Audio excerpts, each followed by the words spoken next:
Ce projet ne commence pas par un programme, mais par un constat, celui d'un territoire où, peu à peu, l'urbanisme a pris le pas sur le vivant.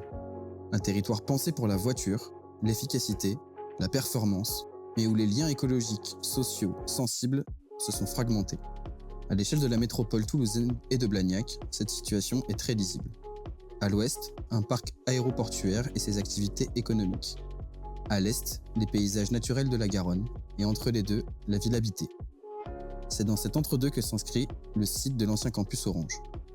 Longtemps fermé, monofonctionnel, tourné vers la voiture, son avenir s'ouvre aujourd'hui comme une opportunité rare, celle de faire du site une ressource. Les porosités sont renforcées à toutes les échelles. Un axe structurant, paysager et piéton, relie le parc Audi-Sud à l'entrée de l'aéroport en traversant les quartiers résidentiels. L'intention première de notre proposition est de transformer le campus Orange en un lieu ouvert, vivant et partagé. Notre proposition, le laboratoire des communs, s'inscrit dans le thème de ressourcer. Ressourcer ne signifie pas seulement réutiliser l'existant. C'est considérer le sol, les bâtiments, le paysage, les savoir-faire locaux et les initiatives comme des leviers de transformation. Sur ces 9 hectares, nous proposons un changement de paradigme. Ouvrir le site, le rendre accessible, vivant, partageable. Passer d'un campus fermé à un lieu capable d'accueillir des usages multiples et de retisser des liens entre ville, nature et activité. Le projet repose sur 3 grandes intentions. Une ville en réseau, qui favorise les mobilités douces et limite l'usage automobile en renforçant les liens entre quartiers et métropole pour soutenir une économie locale ancrée dans les ressources du territoire.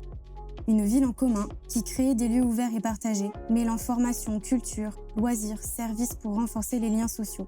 Et une ville en symbiose, attentive au sol, au climat et au vivant, qui restaure les écosystèmes urbains, préserve les sols et adapte la ville aux enjeux climatiques. Cette ligne de vie articule les bâtiments existants et s'incarne dans un parvis central, l'Agora, qui agit comme support des usages collectifs.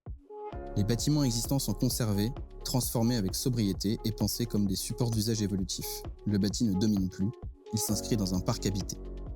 Le bâtiment du Capitole constitue le cœur du site. Sa redistribution verticale s'organise autour des atriums créés, permettant la mise en œuvre de dispositifs bioclimatiques. Chaque aile devient ainsi une entité autonome, permettant une mixité programmatique et un phasage opérationnel adaptable. Le bâtiment Concorde, situé à l'interface entre les quartiers d'habitation, joue un rôle d'ancrage local. Il accueille les usages liés à l'alimentation, à la convivialité et aux circuits courts, et constitue une porte d'entrée lisible sur le site.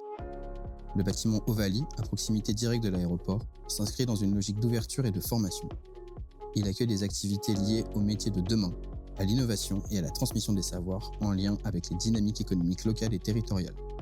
Le projet se construit dans le temps. Les temps courts permettent d'agir rapidement, sans attendre la stabilisation complète des paramètres fonciers ou programmatiques.